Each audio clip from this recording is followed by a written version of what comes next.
দর্শক, গুলশান বিএনপি চেয়ারপারসনের কার্যালয়ে নিয়মিত অফিস করছে দলটির ভারপ্রাপ্ত চেয়ারম্যান তারেক রহমান। প্রতিদিনই বিভিন্ন রাজনৈতিক দল ও সামাজিক সংগঠন সহ বিভিন্ন স্তরের নেতাকর্মীরা দেখা করছেন।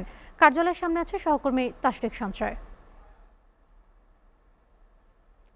তাশরিক, বিএনপির ভারপ্রাপ্ত চেয়ারম্যানের সঙ্গে ধারাবাহিকভাবে বিভিন্ন দল ও সংগঠন বৈঠক করছে। আজকে কাদের সঙ্গে বৈঠক ছিল, এসব বৈঠকের বিষয়ে আসলে আমাদেরকে বিস্তারিত জানাবেন। রোদেলা, আপনাকে ধন্যবাদ। রোদেলা, আমার কাছে আসার আগে আপনি সহকর্মীদের মাধ্যমে যেসব খবর জানাচ্ছিলেন, অর্থাৎ বাংলাদেশের রাজনৈতিক প্রেক্ষাপট, ভোটমুখী রাজনীতির যে পর্যবেক্ষণ জানাচ্ছিলেন, সেখানে কিন্তু আমরা শুনছিলাম যে বগুড়া থেকে সহকর্মী জানিয়েছেন বিএনপির ভারপ্রাপ্ত চেয়ারপারসন তারেক রহমান তিনি বগুড়ায় যাবেন এবং সেখানে তিনি সভা সমাবেশে অংশ নেবেন।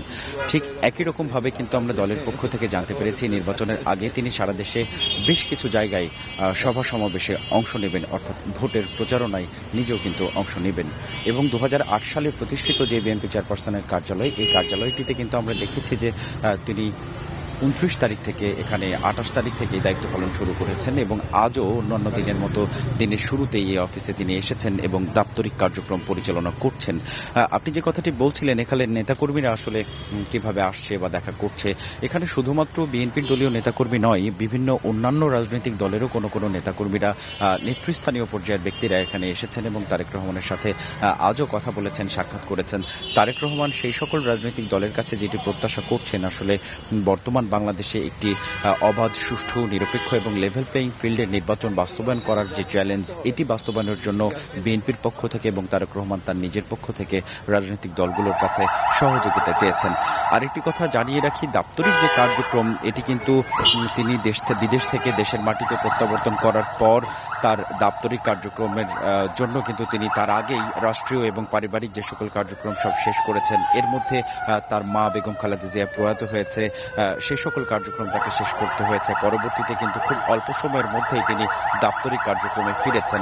5 আগস্টের অভ্যুত্থান পরবর্তী যে অস্থিতিশীল বাংলাদেশ তৈরি হয়েছিল, সে সময় কিন্তু বাংলাদেশের মানুষকে বারবার শান্তিপূর্ণ সহাবস্থানের একটি আহ্বান বারবার তারেক রহমান দিয়েছেন এবং এই সময়গুলোতে কিন্তু বিএনপির যে সকল নেতাকর্মীর প্রসঙ্গে কোনো রকম অভিযোগ এসে পৌঁছেছে কেন্দ্রে, সেটি কিন্তু তারেক রহমান ভারপ্রাপ্ত চেয়ারম্যান হিসেবে তিনি পদক্ষেপ নিয়েছেন এবং বিএনপির নেতাকর্মীদের কোনো রকম বিশৃঙ্খলতায় তিনি কিন্তু জড়াতে দেননি। এটি আমরা বিভিন্ন গণমাধ্যমের মাধ্যমেও বা বিএনপির মিডিয়া উইংস থেকেও আমরা বিভিন্ন সময় দেখেছি প্রকাশ পেতে। অর্থাৎ দলীয় নেতাকর্মীদের যে শৃঙ্খলতার মধ্যে রাখা, তার পাশাপাশি সারা দেশের মানুষ কিভাবে সুশৃঙ্খল থাকে, সেই জন্যই কিন্তু দাপ্তরিক কার্যক্রম অনেক জোরদারভাবে চালাচ্ছেন তারেক রহমান। এই মুহূর্তে যে চিত্রটি দেখছেন, সেখানে আমরা দেখেছি ঢাকা বিশ্ববিদ্যালয়ের উপাচার্য তিনি কিন্তু দীর্ঘ বৈঠকের পর বেরিয়ে যাচ্ছেন এই কার্যালয় থেকে। সেই চিত্র আপনারা এই মুহূর্তে দেখতে পাচ্ছেন। বেশ খানিক সময় আগেই তিনি বিএনপির ভারপ্রাপ্ত চেয়ারম্যান তারেক রহমানের সাথে বৈঠকের জন্য প্রবেশ করেছিলেন তার কক্ষে এবং এইমাত্র কিন্তু তিনি বেরিয়েছেন। আরেকটি বিষয়, বিএনপির যে রাজনৈতিক গঠনতন্ত্র, সেই গঠনতন্ত্র অনুসারে কিন্তু চেয়ারম্যানের পরবর্তী স্থানে ভারপ্রাপ্ত চেয়ারম্যান রয়েছেন, অর্থাৎ বিএনপি চেয়ারপারসন হিসেবে সাংগঠনিক ঘোষণার মাধ্যমেই কিন্তু আগামীতে তারেক রহমান দায়িত্ব নিতে যাচ্ছেন বলেও আমরা কিছুটা আমাদের সূত্র অনুপাতে জানতে পেরেছি। সাধারণ মানুষের যে উপস্থিতি বা কর্মীদের যে উপস্থিতি, সেই দিকটা কিন্তু খানিকটা ভিন্নতা। সারা দেশের বিভিন্ন জেলায় যেরকম শীতের প্রকোপ অবস্থা সৃষ্টি হয়েছে, ঢাকাতেও কিন্তু প্রচণ্ড শীত এবং হিমেল আবহাওয়া। সেই তুলনায় খুব বেশি জরুরি প্রয়োজন ছাড়া এই দাপ্তরিক কার্যালয়ের সামনে কিন্তু আমরা সাধারণ কোনো মানুষকে দেখছি না। তবুও যারা শুধুমাত্র দাপ্তরিক প্রয়োজন আছে বা কোনো দলের শীর্ষ নেতা, তার বা কোনো অঙ্গ সহযোগী সংগঠনের শীর্ষ নেতা, তারা এখানে এসে তাদের ভারপ্রাপ্ত চেয়ারম্যানের সাথে দেখা করছেন বা দলের শীর্ষ নেতৃবৃন্দের সাথে দেখা করছেন।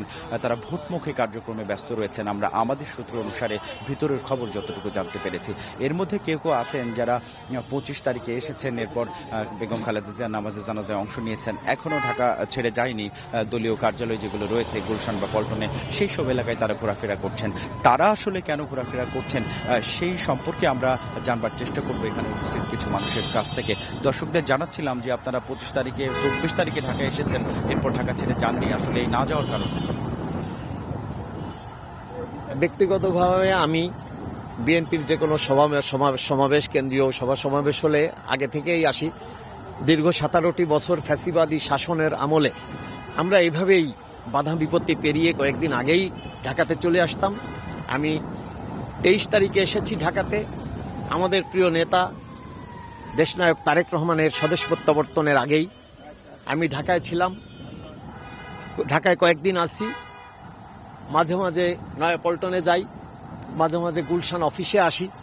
দলের প্রতি ভালোবাসা, দলের ভারপ্রাপ্ত চেয়ারম্যান জনাব তারেক রহমান সাহেব দীর্ঘ 17টি বছর বুঝতে বাংলাদেশে পেরেছি, আসলে তিনি সেই যে আবেগের কথাই কিন্তু বলছিলেন এবং তিনি বলার চেষ্টা করছিলেন যে দলের প্রতি যে ভালোবাসা, তারেক রহমানের প্রতি ভালোবাসা, বেগম খালেদা জিয়ার প্রতি যে ভালোবাসা, সেই ভালোবাসার কারণে এখানে উপস্থিত হয়েছেন। যদিও দলের পক্ষ থেকে নেতাকর্মীদের বলা হয়েছে খুব বেশি জরুরি কাজ ছাড়া কিন্তু রাজনৈতিক কার্যালয়গুলোতে বা নেতাদের আশেপাশে ভিড় করার কোনো প্রয়োজন নেই, এবং পাশাপাশি আরও একটি নির্দেশনা দেওয়া হয়েছে যে স্ব যে নির্বাচনী এলাকা, নেতাকর্মীদের সেই এলাকায় গিয়ে কিন্তু এখন ব্যস্ততম একটা সময় পার করার কথা। আপনি জানেন যে আগামী 12 ফেব্রুয়ারি অনুষ্ঠিত হতে যাচ্ছে বহুল কাঙ্ক্ষিত ত্রয়োদশ জাতীয় নির্বাচন। এই নির্বাচনকে ঘিরেই কিন্তু বিএনপির যে নেতাকর্মী তৃণমূল থেকে শুরু করে এই নগরায়ণ পর্যন্ত তারা কিন্তু ভোটের মাঠে এই মুহূর্তে বেশ খানিকটা ব্যস্ত সময় পার করছেন, এবং দলের শীর্ষ যে নেতারা অর্থাৎ জ্যেষ্ঠ যে নেতারা তাদের সাথে নিয়ে দাপ্তরিক কাজ অর্থাৎ সারা দেশের যে রাজনৈতিক কর্মকাণ্ড পরিচালনা করা সেটির কিন্তু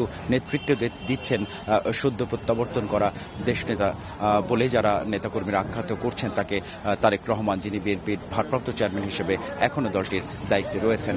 তো রোদেলা, গুলশানের এই কার্যালয়ের সামনে থেকে এই মুহূর্তে কিন্তু এই সমস্ত কথাই ছিল আমাদের কাছে পাওয়া তথ্যগুলো। নিশ্চয়ই আপনি দেখছিলেন আমাদের তথ্যর সাথে চিত্র, যেখানে যেমনটি বলছিলাম সেই সব খবরের চিত্রই কিন্তু দেখছিলেন দর্শকরা। রোদেলা। আশিক, আপনাকে ধন্যবাদ।